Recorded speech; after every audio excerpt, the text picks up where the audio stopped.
រឿងវាសនាប្រជើតនៅក្នុងភូមិមួយមានស្ត្រីមេម៉ាយម្នាក់គាត់ឈ្មោះថាមីងជឿនហើយគាត់ក៏មានកូនប្រុសម្នាក់ឈ្មោះថានាយចើតជីវភាពគ្រួសារគាត់គឺពិបាកខ្លាំងណាស់តែមីងជឿននៅតែឲ្យនាយចើតបន្តការសិក្សាថ្ងៃមួយមីងជឿនក៏បានសួរទៅកូនចើតកូនតើកូននឹងនៅបន្តរៀនអាណាទៀតម៉ាក់គិតថាកូនល្មមឈប់រៀនទៅដល់ព្រោះជីវភាពគ្រួសារយើងពិបាកខ្លាំងណាស់សិនបើជីវភាពគ្រួសារយើងពិបាកហើយយើងអត់មានចំណេះទៀតថ្ងៃមុខយើងកាន់តែពិបាកហើយម៉ែចឹងហើយកូនត្រូវតែខំប្រឹងរៀនបន្ទាប់ពីនិយាយចប់នាយចើតក៏ដើរចេញទៅមីងជឿនបានទៅតែឈរធ្វើមុខស្លន់នៅក្នុងភូមិនោះដែរមានគ្រួសារមួយជាអ្នកមានសុខស្ដំគឺគ្រួសាររបស់លោកពេភូមិគាត់មានកូនស្រីមួយឈ្មោះថានាងអយនិងប្រពន្ធរបស់គាត់ឈ្មោះថានាងអាំថ្ងៃមួយលោកមេភូមិក៏បាននិយាយទៅកាន់កូនស្រីអើយកូនមុំខំប្រឹងរៀនខ្លះទៅកុំរវល់ធ្វើតែខ្លួនពេកខំប្រឹងខំប្រៃរៀនខ្លះទៅបានកូនបដាយបដៅខ្លួនបែបនេះចាំបាក់ខំប្រឹងរៀនទៅអីទេពុកក៏ជាអ្នកមានស្រុកស្ដំដែរចង់ខ្ញុំបាយទៀនទេប្រើខ្សែពុកទៅខ្ញុំបានធ្វើការហើយបន្ទាប់ពីនិ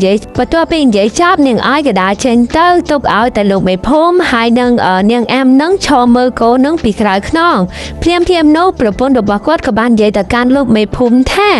ទៅហើយកូននិយាយត្រូវហើយអញក៏ជាអ្នកមានអំណាចដែរអញ្ចឹងហើយអញរកការងារឲ្យកូនធ្វើទៅបែរកូនប្រឹងរៀនទេបន្ទាប់ពីនិយាយម៉ៃនេះហើយប្រើខ្សែទៅវាល្អជាងប្រឹងរៀននាំទៅអស់លុយបន្ទាប់ពីនិយាយចប់នាងអាំជាប្រពន្ធក៏បានដើរចេញទៅម្នាក់ទៀតតែលោកមេភូមិនឹងនៅឈរតែឯង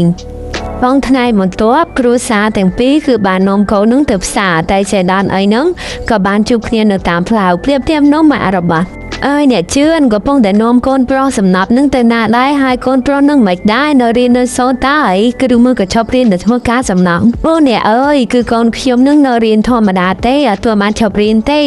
ដោយសារតែកូនចង់រៀនទៅខ្ញុំនឹងបំពេញក្តីសម័យឲ្យកូនទៅជឿខ្ញុំទៅអ្នកអើយអត់ខ្សែអត់ខ្នងចឹងបាច់ប្រឹងរៀនទេទូរៀនក៏គ្មានបានប្រយោជន៍អីដែរឈប់រៀនទៅក៏តបទូខ្ញុំក្រក៏ខ្ញុំមិនចូលលុយតែឯងមកឲ្យកូនខ្ញុំរៀនដែរអ្នកទាំងពីរគឺឈប់ប្រកែកគ្នាប្រហែលអ្នកទាំងពីរក៏បានប្រឡងចាប់ទី12ពេលនោះគឺនាងអយអណាម៉ែខ្ញុំបានប្រឡងជាប់ទី12ហើយខ្ញុំបាននិយាយគ្រួសារទាំងសងខាងនោះពិតជាសប្បាយចិត្តខ្លាំងម្នាក់តែចូលរបស់យើងពេលចាប់ទី12គឺទៅវ៉ានីទេគឺថាសប្បាយចិត្តមែនទែនប៉ុន្តែគាត់គ្មានអ្នកអបអរឬឲ្យកដោទេគេទេដោយសារជាភាពគ្រួសារគាត់នោះប្រហែលមួយស្លាប់តាមីងអាំនឹងគេមកឌឺអ្នកជឿននឹងចឹងដោយសារតែកូនគេនឹងបានចូលធ្វើការឲ្យគេប្រើខ្សែចឹងណាចឹងពេលនោះគាត់ក៏បានដើរមកគេមិនជឿនហើយក៏បាននិយាយទៅកាន់មិនជឿនថា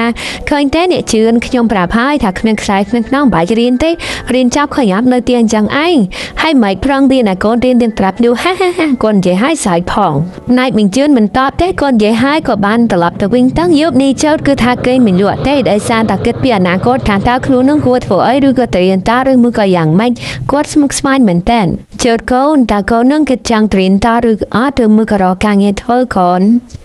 យូពេកមកអ្នកភូមិនឹងមិនអត់ទេបាទម៉ែកូនមានកូនដែរជីវិតហើយស្អែកកូននឹងទៅរៀនតាមក្តីសម័យកូនហើយម៉ែរងចាំណាកូននឹងធ្វើវាឲ្យល្អបំផុតសម្រាប់អ្នកម្ដាយទៅផ្ទះមីងអាំនាងអយគ្រាន់តែជិនចាប់ភ្លាមបានការងារធំធ្វើទៀងម្ដងចាគឺថាពេលនោះនាងកំពុងតែសៀពាស្អាតបាតហើយប្រកាច់ប្រកិននៅមុខទ្វីនាងក៏បានដើរចេញក្រៅទៅថតអំពើពុករលួយក៏បានវាតដាងចាញ់ថ្ងៃមួយនៅផ្ទះមីង